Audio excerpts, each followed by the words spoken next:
അവർ പറ്റിക്കുകയായിരുന്നു പാവങ്ങളത്. നമ്മൾ ചെല്ലുമ്പോൾ എനിക്ക് പെൻഷനെങ്കിലും ഉണ്ട് ജീവിക്കാനായിട്ട്. അപ്പം നമ്മൾ കഷ്ടപ്പെട്ടുണ്ടാക്കിയ പൈസ മിനിസ്റ്റർ പറഞ്ഞതുമില്ല, ഒന്നും പറഞ്ഞിട്ടില്ല. പക്ഷേ എനിക്ക് നല്ല ഉറപ്പുണ്ട് അവരെല്ലാവരും കൂടെ അറിഞ്ഞ് വെച്ചുകൊണ്ട് ചെയ്ത കാര്യങ്ങളാണ്. നമ്മൾ MLA വന്ന് ഒരുമാതിരി ഉഴപ്പമിട്ടില്ല. എനിക്കിതിനെ കുറിച്ച് അറിയില്ല, ഇതങ്ങനെ വന്നത് ഇങ്ങനെ ഒരക്ഷരം ഇങ്ങനെ എന്തൊക്കെ ഒരുമാതിരി. അപ്പം പറഞ്ഞാൽ ഞങ്ങൾ കൊടുക്കൂല കമ്മിറ്റി. ഞാൻ പറഞ്ഞു ഏത് കമ്മിറ്റി? ഞാൻ സർവീസ് ചെയ്യുന്ന ആളാണ്, എൻ്റെ പേരും അഡ്രസ്സും എഴുതിക്കോ, ആര് വന്നാലും ഞാൻ അതിന് മറുപടി പറഞ്ഞോളാം. കൊടുക്ക് 10,000, ഇല്ലെങ്കിൽ ഞാൻ ആ 10,000 അപ്പോഴടയ്ക്കാം. ഒരു മാക്സിറ്റിൻ്റെ അതിൻ്റെ ഡ്രസ്സൊന്നും മാറാൻ വയ്യ, അത്ര ദയനീയ അവസ്ഥയാണ്. അതൊക്കെ അവരൊക്കെ വീട്ടുജോലി ചെയ്ത് കിട്ടിയ പൈസ ബാലേന്ദ്രൻ്റെ വീട്ടിൻ്റെ അടുത്താണ്. 1-1.5 ലക്ഷം രൂപ കൊണ്ടുവന്ന് അവിടെ ഇട്ടതാണ്. ഇതാണ് ഈ സർക്കാരാണ് വരണമെങ്കിലും ഈ MLA ആണ് ഇനി ഇവിടെ വരുന്നതെങ്കിലും നമുക്ക് പൈസ കിട്ടില്ല. അല്ല എന്ന് വെച്ചാൽ ഇതിനുള്ള സമയം കഴിഞ്ഞു. അവർ ഒരു കാലത്ത് സത്യം പറയണമെങ്കിൽ നമ്മൾ LDF നമ്മൾ കുറച്ചൊരു വിശ്വാസം ഉണ്ടായിരുന്നു ഒരു സമയത്ത്. അതിൻ്റെ മുകളിലൊക്കെ നല്ല ആൾക്കാർ ഇരുന്നപ്പോഴത്തേക്ക് അതിൻ്റെ ഒരു ഇതുണ്ടായിരുന്നു. പക്ഷേ ഇപ്പം അവർക്കൊന്നും അതിലൊന്നും ശ്രദ്ധയില്ല. അപ്പോൾ പയപ്പോൾ ഞങ്ങൾക്ക് 100-300 രൂപ നഷ്ടം വന്നുള്ളൂ. എന്ന് വെച്ചാൽ ആട്ടോ കൂലി കൊടുക്കേണ്ടി വന്ന്, പിന്നെ ഹാളിൻ്റെ വാടകയൊക്കെ കൊടുക്കേണ്ടി വന്ന് ഞങ്ങൾക്ക് നഷ്ടേ വന്നുള്ളൂ. തീർച്ചയായിട്ടും അതിന് ഞങ്ങളിങ്ങനെ ഉറപ്പോടെ നെഞ്ചോട് ചേർത്ത് വയ്ക്കുകയാണ്. തീർച്ചയായിട്ടും അദ്ദേഹം ജയിക്കണമെന്നും ഈ നാടിൻ്റെ നന്മയ്ക്ക് വേണ്ടിയിട്ട്, നിയമത്തിൻ്റെ നന്മയ്ക്ക് വേണ്ടിയിട്ട് പ്രവർത്തിക്കണമെന്നും. എത്ര രൂപയാണോ ബാങ്കിലിട്ട്? എനിക്ക് 8,50,000 രൂപ. ഇത് എങ്ങനെയാണ് സാഹചര്യം? എങ്ങനെയാണ് ഇട്ടത്?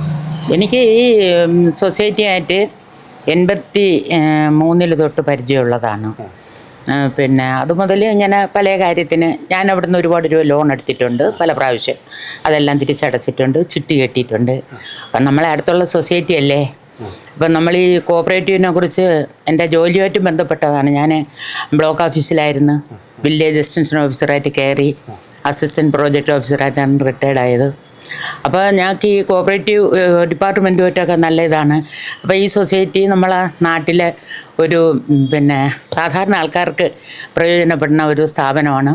അപ്പോൾ എളുപ്പമുണ്ട് നമുക്ക്, പിന്നെ പരിചയമുള്ള ആൾക്കാരായതുകൊണ്ട് നമുക്ക് പെട്ടെന്ന് പോയാലും കാര്യങ്ങളെല്ലാം സാധിക്കും. വളരെ പിന്നെ പ്രയാസമൊന്നുമില്ല. അപ്പോൾ അങ്ങനെ പല രീതിയിലായതുകൊണ്ട് അങ്ങനെ ചിട്ടിയൊക്കെ കെട്ടിയ പൈസയൊക്കെ പല പ്രാവശ്യം ഇടുകയും പല പ്രാവശ്യം എടുക്കുകയും ചെയ്തിട്ടുണ്ട്. അപ്പോൾ അങ്ങനെ അവസാനമായി വന്നപ്പോഴത്തേക്ക് പല പ്രാവശ്യമായിട്ടാണ് 2-3 പ്രാവശ്യമായിട്ടാണ് ഈ പൈസ ഇട്ടിട്ടുള്ളത്, ഒരുമിച്ചല്ല. അപ്പോൾ ഒരു ചിട്ടി കെട്ടിയപ്പോൾ അതിൽ നിന്ന് എടുത്ത് പൈസ എടുത്ത്, പിന്നെ അത് കഴിഞ്ഞപ്പോഴത്തേക്ക് പിന്നെ ബാക്കി എന്തെങ്കിലും കയ്യിൽ കിട്ടുമ്പോഴത്തേക്ക് കൊണ്ടുവന്ന് ഇടും. അങ്ങനെ ഇട്ടിട്ടാണ് ഇത്രയും രൂപ ആയത്. ഇപ്പോൾ എനിക്കൊരു അത്യാവശ്യം വന്ന് എൻ്റെ മക്കൾക്ക് ഒരാവശ്യം വന്നപ്പോൾ ഞാൻ ഈ പൈസ വിളിച്ച് ചോദിച്ചു. അപ്പോൾ അവർ പറയും 1 ലക്ഷത്തിൽ കൂടുതലൊക്കെ ആണെങ്കിൽ വിളിച്ച് ചോദിച്ചിട്ട് വരണേന്ന് പറയും. അങ്ങനെ ഞാൻ വിളിച്ച് ചോദിച്ചപ്പോൾ പറഞ്ഞ് അടുത്ത ആഴ്ച ചെല്ലാൻ പറഞ്ഞു. അങ്ങനെ ഞാൻ ചെന്നപ്പോഴത്തേക്കാണ് പറഞ്ഞത് അത് പൈസ ആയില്ല. അപ്പം ഞാൻ ചോദിച്ചു അതെന്തേ? അത് കുറച്ച് ബുദ്ധിമുട്ടാണ്, ഒരാൾ വസ്തു എന്തോ വാങ്ങാൻ വന്ന് പെട്ടെന്ന് വന്ന് കുറേ രൂപ അങ്ങ് എടുത്തുകൊണ്ട് പോയി, അതുകൊണ്ട് 2 ദിവസത്തിനകം തരാമെന്ന് പറഞ്ഞു. 2 ദിവസം കഴിഞ്ഞ് വീണ്ടും പോയപ്പോൾ അവിടുത്തെ രീതി കണ്ടപ്പോൾ എനിക്ക് മനസ്സിലായി എന്തോ പ്രോബ്ലമാണ്. അപ്പം ഞാൻ അയാളുടെ ചോദിച്ചു എൻ്റെ പിന്നെ കാര്യം എന്താണ്? അത് ഒന്നുമില്ല, പിന്നെ നമുക്ക് പരിചയമുള്ള ആൾ, ഇവിടെ അടുത്തുള്ള ആൾ പറഞ്ഞു ഒന്നുമില്ല രമേ, പെട്ടെന്ന് ശരിയാക്കി തരാം, അതിങ്ങനെയാണ് കാര്യങ്ങളെന്ന് പറഞ്ഞു. അപ്പോൾ അവിടെ ഒരു ക്യാഷ്യറുണ്ട്. അപ്പോൾ അതിനോട് ഞാൻ ചോദിച്ചു എന്ത്? അപ്പോൾ പറഞ്ഞ് അത് കുറച്ച് പൈസ ആൾക്കാർ വാങ്ങിച്ചുകൊണ്ട് പോയി. പിന്നെ ഒരു ജൂലൈ മാസത്തിലാണ് ഞാൻ പോയത്. ഇപ്പം ഓഗസ്റ്റൊക്കെ അല്ലേ, അപ്പോഴത്തേക്ക് എല്ലാവർക്കും ഒക്കെ പൈസകൾ കിട്ടുമല്ലോ, ചിങ്ങം വരെയല്ലേ. അപ്പോൾ പൈസ കിട്ടുമ്പോൾ എല്ലാവരും കൊണ്ടുവരും, അപ്പോഴത്തേക്ക് പൈസ തരുമെന്ന് പറഞ്ഞു. അപ്പോൾ ഞാൻ പറഞ്ഞില്ല, ഇതിലെന്തോ പ്രോബ്ലം ഉണ്ടെന്ന് എനിക്ക് തോന്നണമെന്ന് പറഞ്ഞിട്ട് പിന്നെ കൂടുതൽ നിന്നില്ല, ഞാൻ ഇനി പോന്നു. പിന്നെ അത് കഴിഞ്ഞിട്ട് വീണ്ടും പോയപ്പോൾ അവിടെ ആൾക്കാരുടെ ബഹളമായി. അങ്ങനെ പിന്നെ ED ഒക്കെ വന്ന ഒരു സാഹചര്യം ഉണ്ടായിരുന്നു. അങ്ങനെയൊക്കെ പരാതി കൊടുക്കാനായിട്ട് വന്നു. കേസ് എടുത്തായിരുന്നു പോലീസിൽ പരാതി കൊടുത്തു. അതിനിടയ്ക്ക് ഞങ്ങൾ എല്ലാവരും കൂടെ ഒരു നിക്ഷേപ കൂട്ടായ്മയൊക്കെ ഉണ്ടായി. പിന്നെ അവരുടെ നിർദ്ദേശപ്രകാരമാണ് ഞങ്ങൾ പിന്നെ കാര്യങ്ങൾ മുന്നോട്ട് പോയത്. അപ്പോൾ അവരങ്ങനെ പറഞ്ഞ പ്രകാരം നേമം പോലീസ് സ്റ്റേഷനിൽ പോയി കേസൊക്കെ കൊടുത്തു. പിന്നെ അങ്ങനെ ഞങ്ങളുടെ ഇതിന് വേണ്ടിയിട്ട് ക്രൈം ബ്രാഞ്ചിൽ വിളിച്ചിരുന്നു. അവിടെ പോയൊക്കെ അവരുമായിട്ടൊക്കെ സംസാരിച്ചു. പിന്നെ അങ്ങനെയൊക്കെ അവർ കേസ് എടുക്കുമെന്നൊക്കെ പറയുന്നുണ്ട്. അല്ലാതെ പിന്നെ ഇതിലൊന്നും നിലവിലെ ഇത് CPM-ന്റെ കീഴിലായിരുന്നു വർഷങ്ങളായി.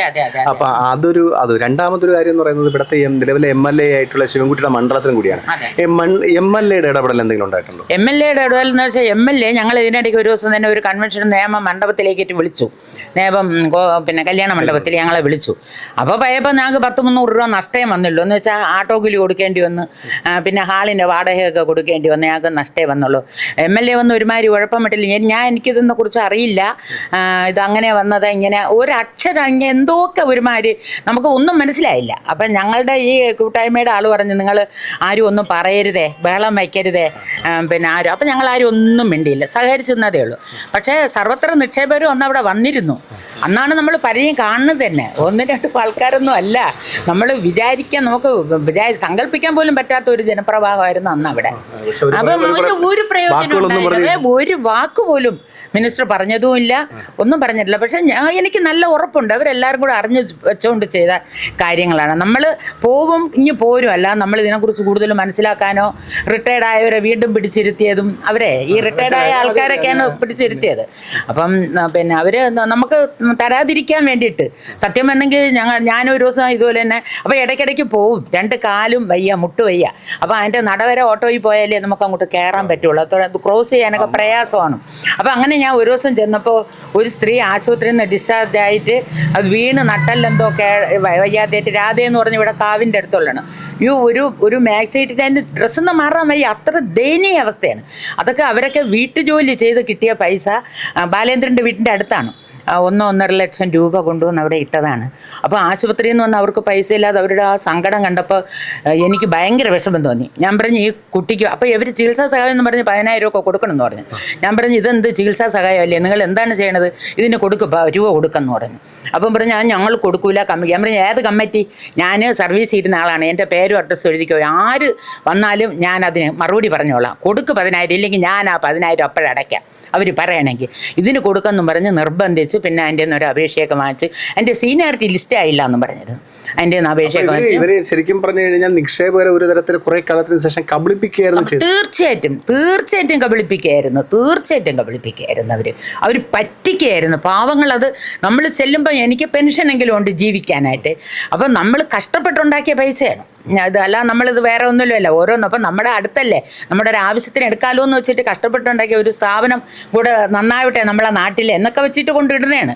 ഞാൻ പലിശ മോഹിച്ചിട്ടതല്ല, സത്യം ഉണ്ടെങ്കിൽ പലിശ മോഹിച്ചല്ല. നമ്മളെ അടുത്തുള്ള ഒരു സ്ഥാപനം നമ്മൾ പല ഇടപാടുകളും നടത്തിയിട്ടുണ്ടെന്ന് വെച്ചാൽ, ഓരോ പാവപ്പെട്ട വീട്ടുജോലിക്കാരും അവിടെ വന്ന് കരയണ കണ്ട വയ്യ, കാല് രണ്ട് മുട്ടും കേടായ ഒരുപാട് സ്ത്രീകൾ, ഈ 10-60 വയസ്സ് കഴിഞ്ഞാൽ പിന്നെ എല്ലാവരും രോഗികളാണ്.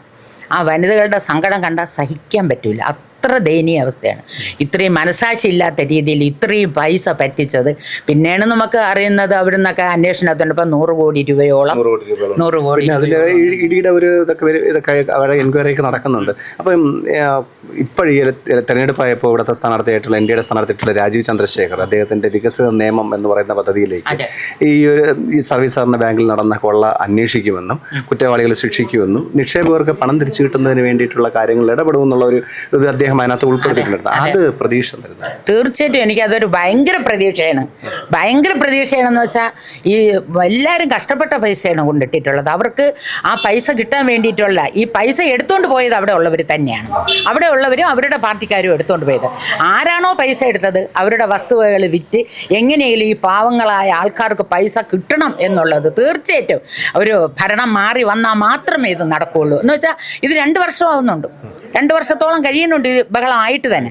അപ്പം ഇന്ന് വരെ ഒരു കാര്യങ്ങൾ ചെയ്തിട്ടില്ല. അവരെ അറസ്റ്റ് ചെയ്യുക, അവരുടെ ഇതിൽ തന്നെ റെക്കമെൻഡിലൊക്കെ തന്നെ ഇറങ്ങി വരും. അല്ലാതെ അതിന് വേണ്ടിയിട്ട് ഒരു നടപടിയും ഇന്നത്തെ സർക്കാർ സ്വീകരിച്ചിട്ടില്ല. രാജീവ് ചന്ദ്രശേഖർ പറഞ്ഞൊരു വാക്ക് എന്ന് പറയുന്നത് തീർച്ചയായിട്ടും അതിനെ ഞങ്ങളിങ്ങനെ ഉറപ്പോടെ നെഞ്ചോട് ചേർത്ത് വയ്ക്കുകയാണ്.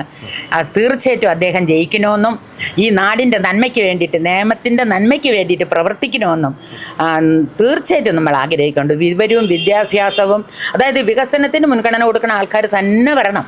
എത്രയോ നാളായി ഈ ഭരണങ്ങൾ ഇങ്ങനെ ഭരിക്കുന്നതല്ലാതെ പലരും കയറി കഴിഞ്ഞാൽ തങ്ങളുടെ സ്ഥാനത്തിന് വേണ്ടി അടിപിടി ബഹളം, അല്ലെങ്കിൽ പിന്നെ ഇവർ മറ്റുള്ളവരെ പറ്റിച്ച് അവനവൻ്റെ കാര്യം നേടുക, അവരവരുടെ കുടുംബം നന്നാക്കുക, അത്രയും മാത്രമേ ഉള്ളൂ.